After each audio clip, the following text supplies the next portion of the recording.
So on September 5th, the price of full self-driving is jumping up $3,000 to 15 grand. And I'm sorry, I would much rather put 15 grand in Tesla stock or any stock really, opposed to software that is tied to the car. If I get in a car accident, basically, I'm out that money. I don't think insurance is going to cover it. So a much cheaper solution that we can take advantage of from time to time is the full self-driving subscription, which currently at the time of recording costs $199 for 30 days of access. Yes, you can get on the full self-driving beta. I'm not sure if I will, but I will definitely request it. But also, we're taking a bit of a road trip down to San Diego tomorrow to see Randy from the Talos EV podcast, and we want Navigate on Autopilot. And I also would love to try out Smart Summon. I'm going to show you how spooky easy it is to sign up for FSD. You're just in the car like this. You tap the icon, you go to upgrades, you wait for this one, which is, I guess, the first result. Full self-driving capability subscription.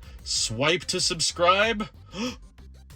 Whoa, purchase successful. Your car will upgrade after a reboot while in park. Well, we're in park. I guess, do we just wait? Does it need me to get out of the car? Oh, vehicle configuration update pending. Touchscreen will reboot to apply changes. Okay, here it goes.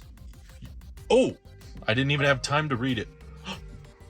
Oh God, the mirrors have folded in. I'm scared. I've actually never been in the car with the display off. I'm realizing this is the first time. Nothing's happening so far.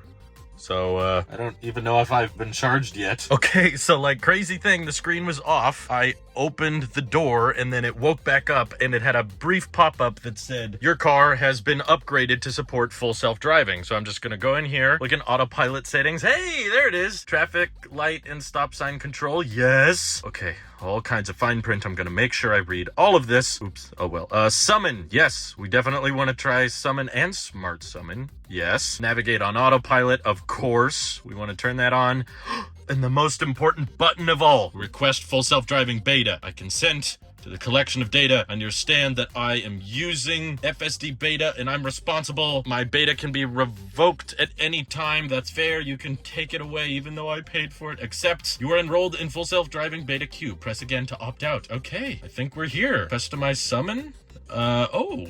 Okay, so we can use regular summon as well. I forgot that's a feature. I'm more interested in smart summon, but yeah, green traffic light chime. I thought that was supposed to roll out to everybody. I think it did, but my car hasn't gotten the update yet, but I'm gonna turn it on because that's gonna be useful just for regular driving. And just like that, basically, within a couple of minutes, the car has full self-driving. I think when the car rebooted, it didn't even realize I was in here because, you know, it locked all the doors, like the mirrors are still folded because the screen was off and the car wasn't doing anything. I didn't hear any noise. I was waiting for the screen to come back on and it didn't come back on until I tried to get out of the car. I was just about ready to give up. So that feels like a slight design flaw because it should know that I subscribed to the service while I was in the car. So if it knows I'm in the car, just turn the screen back on when you're done installing. But yeah, we've got some more software to test and I can't wait to try it out once we're out on the freeway. Also, customize navigate on autopilot. How does this work? Oh, require lane change confirmation. I'm gonna say no. This does not make your vehicle autonomous. You must continue to keep your hands on the wheel. Okay, I understand. I want the car to change lanes all by itself. I think that would be cool. Enable at the start of every trip. Yes. Exit passing lane, of course. You're not supposed to do that. And speed-based lane changes are going to be mild. Yeah, I think I want to keep it at mild. Lane change notification. Vibrate? What does vibrate do? I'm not even sure, but I'm excited and I'm not sure if it's worth mentioning, but I have not been charged yet. As far as I can tell, I've opted to be in the beta program and I turned on all these settings and it has not charged my credit card. So did I find a way to get full self-driving for free? Probably not. You know, they're probably just going to charge me at some point. But in settings, it says auto renewal September 4th. So I wonder if that means they're going to charge me for the $200 on September 4th for the full 30 days. And then I have until, you know, October 4th. I don't know. We'll see. But Elon did not answer my question on whether or not the price of the subscription will go up on September 5th. But if it did, I got myself locked in. So who knows if I'll get on the beta. I'm just excited to try out navigate on autopilot and all those features in the meantime. Hopefully though, we get on the beta. I think that would make for a lot of fun videos as well.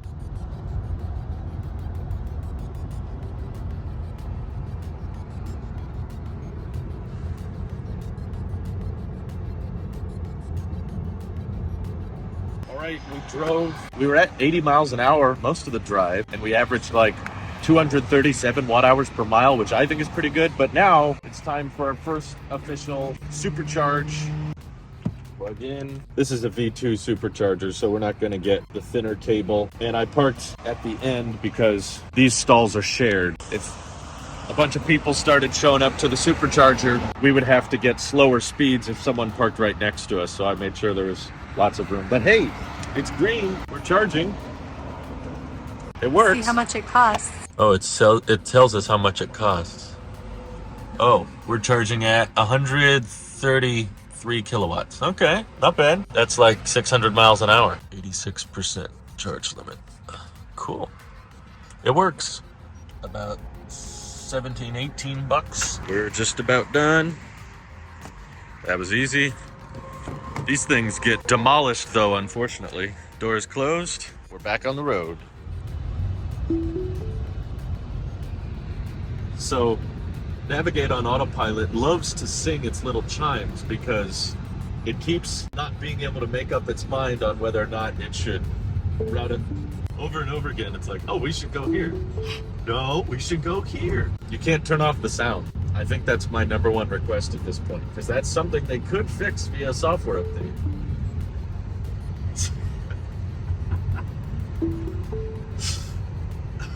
I think the car's possessed at this point. Oh, God. When you, you buy a Tesla, it doesn't get free supercharging. Shut up! Shut up! Shut up! Shut up! Oh my God. That's crazy. What is it doing? Quit yapping. It's because efficiency. I think it's because the energy efficiency keeps changing here because we're going up and downhill. So 1 second it's like, oh, it's better for you to go to this charger, and then the efficiency improves and goes, no, actually it's better for you to go to this charger. End result, stupidity. All right, I'm just leaving it off. Good thing we didn't pay 15 grand for that. Really dodged a bullet on that one. We're in the complimentary period. We technically haven't paid anything for it. I'm kind of tempted to just cancel it before the complimentary period ends. That way, even if I turn you off, you keep doing it. I didn't say you could turn back on. The car is thinking for itself now. The future.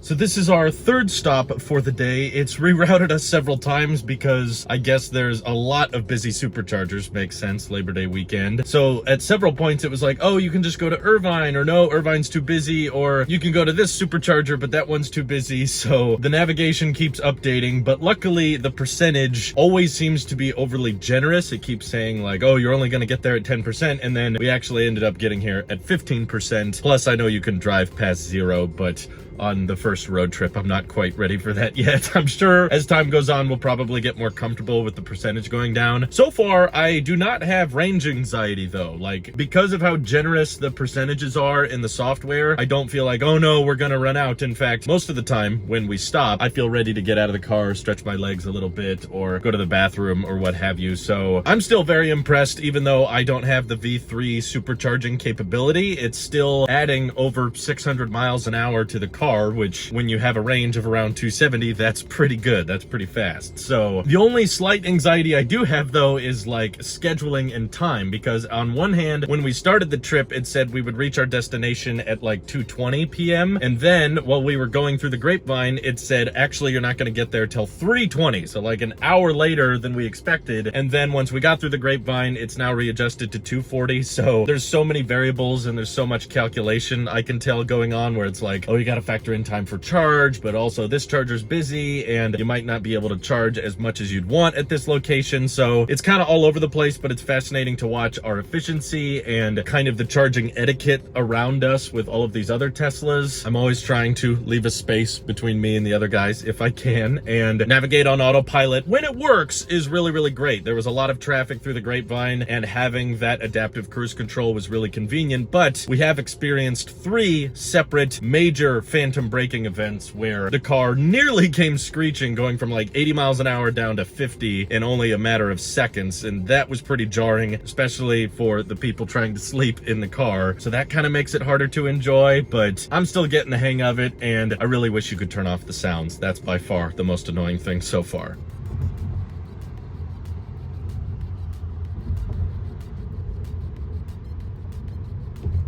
First charge of the day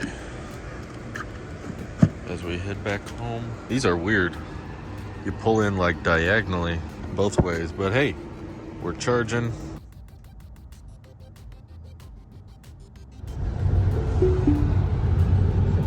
I wish there was a way to turn that off, but there isn't. But at least I'm out of autopilot jail.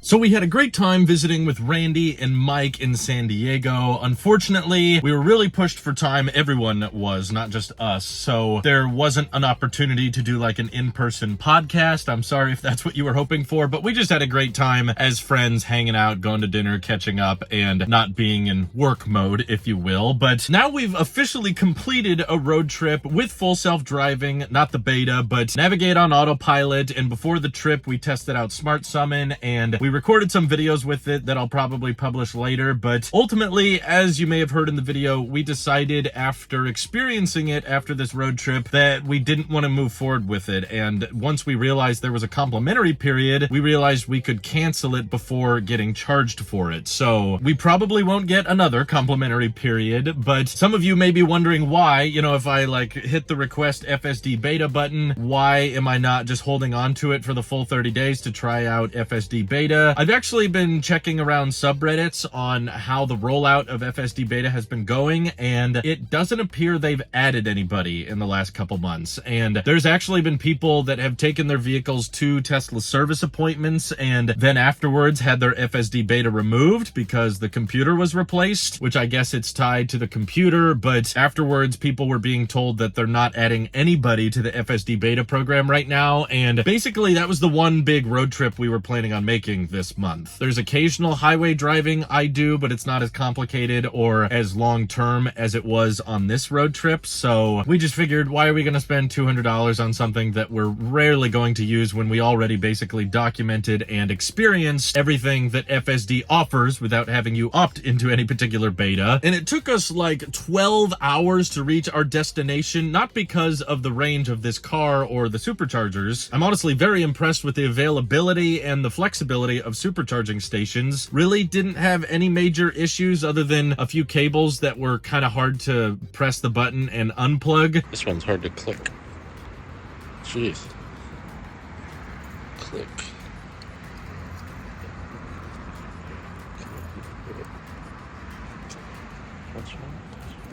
There it goes. This is midnight. Oh, nope. Don't need to charge. There.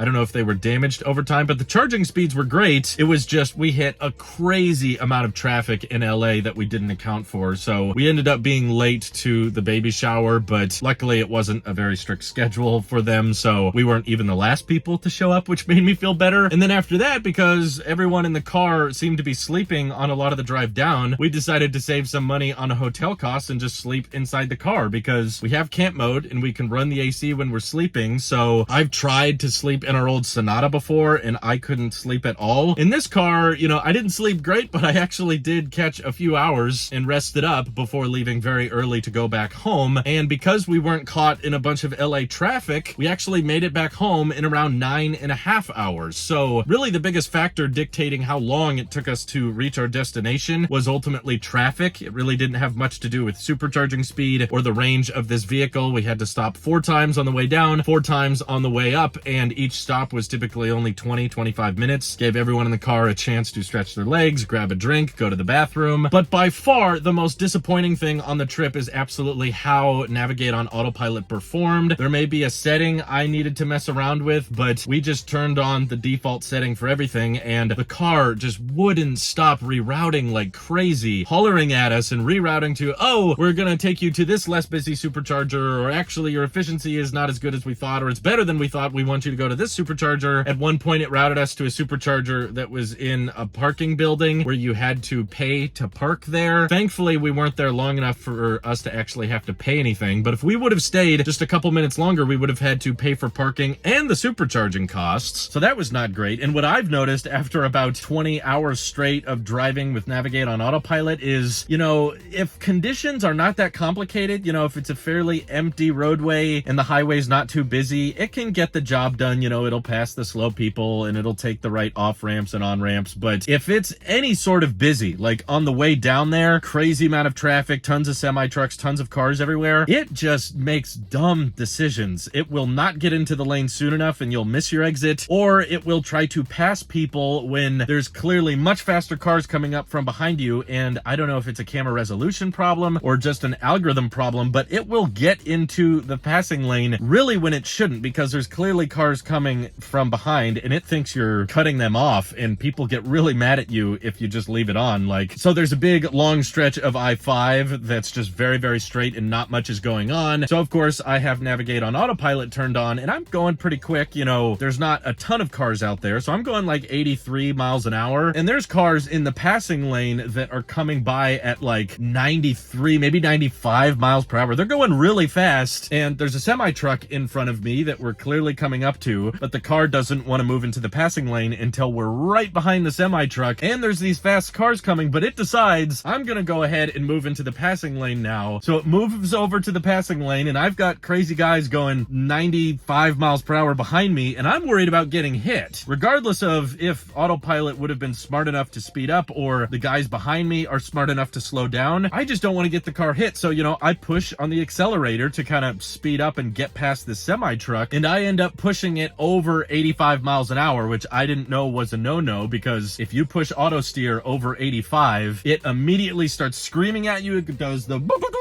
and it locks you out of autopilot for the remainder of the trip. So I accelerate past the semi truck and then get back into the right lane, and thankfully no one hit me, but basically the car punished me. It wouldn't let me use autopilot because it made a bad move, and it wasn't able to see that there were clearly guys coming really, really fast from right behind the car, and then it didn't even work after that. Not to mention, on the drive home, we had like 4 major phantom braking occurrences, which are really, really frustrating and annoying, and I had heard people talk about them before owning this car, but now after experiencing them myself, I realize how dangerous and how scary of an issue it is, because you'll just be going down the freeway and there can be someone not too far behind you, and suddenly the car just wants to stop and go from 80 to 50, and that's really, really nerve-wracking, especially when there's people trying to sleep in the car, and that's just not something we really had to worry about with our last car. And basically, when it comes to automatic lane changing and stuff like that, if you need to perform any sort of strategy, you know, where you're like, okay, it's a busy highway and I need to get into this lane, the car's not going to be great at that type of thing. Or if you can see behind you, okay, there's some fast cars coming, I probably shouldn't move into this lane right now, the car's not going to be smart enough to account for that. So if it's not too crazy busy and you don't need to invoke too much strategy in your driving, then it works fairly well. But again, I don't do road trips like this too frequently, so that's why we couldn't really justify paying even the $200 for the full 30 days, because I just know I'm probably going to leave it off a lot of the time. But likely my favorite feature after trying it is not necessarily automatic lane changing, but just when you're on standard autopilot and you use your signal, the car will make the change after you tell it when to change lanes. That seems to work pretty reliably. The car is good at detecting if anyone's in your blind spot, and if someone's coming, it will stop. There were even a few times on this trip where it would start moving into a lane, see that it was not safe because there was another car moving into the same lane, and it would swerve back, which was a little scary, but it felt like it was being safe about it. And probably my favorite part about that feature is that you don't have to deactivate autopilot to change lanes. Therefore, you don't have to listen to the stupid boom, boom, boom, boom, boom, boom, boom, boom. It almost feels like Tesla's trying to annoy me out of my money with all of these autopilot times, because there's no setting to turn it off. I've tried Joe mode. Joe mode is still too freaking loud, especially when we left really, really early in the morning and everyone's trying to sleep. The car will keep beeping over and over again, especially if you go through construction zones. And there's a ton of construction zones on the drives that we normally do, because just there's road work on freeways all the time. So every time we take autopilot through those construction zones, it does the, not the nag where it just says, hey, make sure you apply pressure to the steering wheel, where it actually just beeps at you like doo doo, and it tells you to grab the wheel. Even if you're already grabbing the wheel, that's basically just the car's way of saying, I'm scared. I need you to be ready to take over, but I'm not asking you to take over. I'm just saying you should be ready to the point that it has to wake up everybody in the car. Really, really frustrated with those noises, but having the car do the lane changes after you tell it to move into a special lane, that means you don't have to turn off autopilot and it doesn't have to keep making those noises. So I like that, but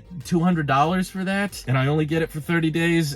Even I had a hard time justifying it after I found out that there's a 2-day complimentary period. And if I could guarantee that I was going to be put on the FSD beta, I would absolutely pay for it because that's what I'm most interested in trying. And of course, I want to document it for you guys. But I think, unlike the car, I need to be more strategic about when I subscribe. And I want to pay attention to the subreddits and figure out when Tesla is going to start adding people again. Because at this point, I feel like I could drop $200 hoping to get the beta and I just never get it. But I was still trying very hard. I have a 99 safety score. Baloney forward collision warnings is the only reason that's not 100. It flagged me even when I wasn't doing anything wrong. As you guys probably know, the safety score thing is not entirely accurate and oftentimes ding you for the wrong reason. But I'm still very much grateful that we had the car on this road trip. You know, it was great to have camp mode. It was great to only have to pay like $109 to go over 1,200 miles. That's like unheard of in the gas car world. And I love getting to experience supercharging for the first time. Very impressive when you're used to home charging being so slow and now you're watching the car go from like 10% to 80% within a matter of minutes. Whenever we were charging, we would just watch memes on the screen, which was great. And the basic auto steer functionality in adaptive cruise control was so much better than my old car. It's just the dang beeping and the phantom braking that made it really hard to enjoy. So I kind of like to vote with my wallet, and the fact that I was pretty disappointed with Navigate on Autopilot. And of course, Smart Summon is somewhat fun, but not very functional. And of course, like most people call it, it is a party trick. It's not really something you're going to feel too comfortable with in a busy parking lot when it can't even perform very well in an empty parking lot. It's typically not even faster than just walking to the car. And auto park also is insanely slow and oftentimes worse than most other car auto park functionality. So maybe when FSD beta goes to wide release is when I'll subscribe again, or at least when I see that they're adding more people to the program. But in the meantime, I'm just going to enjoy standard autopilot because that basically does what I need it to. But ultimately, I'm sad to say that FSD in its current state, you know, not counting the beta, I'm pretty underwhelmed by it. You know, it's not the reason I bought the car. My expectations are actually surpassed when it comes to drive time. The fact that we were able to drive that far, and at least on the way back without traffic, we were able to get home in under 10 hours, which using a gas car, it would take us about 9 hours. So using a standard range Tesla only added about 30 to 40 minutes on the trip, but allowed us to spend less than half of what it would cost if we were paying for gas. That I'm really impressed with, plus the pre-cooling and everything is great. But that's how I feel about FSD in its current state. Like anything autonomy related just continues to disappoint for me. But the rest of the car is still fantastic. I don't regret the purchase, and I'm very thankful that they had a complimentary period so that I could try it out like this without having to actually pay anything. So maybe you could consider that if you're in the US. I think that's the only place they offer complimentary periods, but feel free to let me know your guys' thoughts on Navigate on Autopilot and everything down in the comments below. And thanks again to all of our patrons for supporting this channel directly. It seriously helps us out a ton, as does just watching these videos. So thanks again. Have an excellent rest of your day.